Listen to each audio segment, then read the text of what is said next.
Je vous avais laissé sur un sujet très important, c'est-à-dire la relation de l'homme à la terre.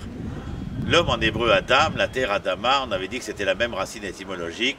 Tout ça pour nous faire comprendre que la terre donnait ses racines à l'homme, que l'homme tirait ses racines de la terre et que l'homme sans sa terre était un déraciné. C'est tellement important que le traité de Sanhédrin, page 98, va venir nous révéler quelque chose de très important sur les signes, ou plutôt l'un des signes, concernant le début de la fin des temps.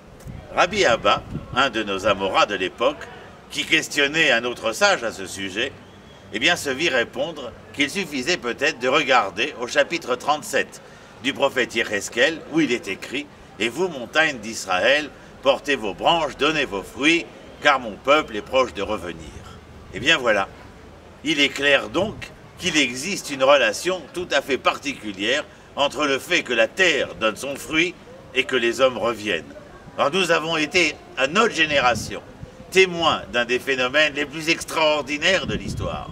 Si, comme le disait Jean-Baptiste Vico, le seul peuple à ne pouvoir être classé dans la classification des peuples de l'histoire, eh bien c'est le peuple d'Israël parce qu'il appartiendrait à quelque chose dépendant de la méta-histoire, eh bien nous sommes témoins.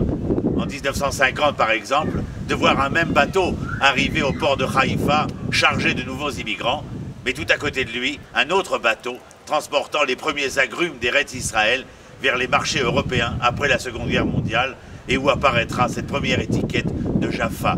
On veut nous donner la réponse. Le peuple revenait, la terre avait fleuri, elle donnait son fruit, le plus beau couple de l'histoire venait de naître une nouvelle fois.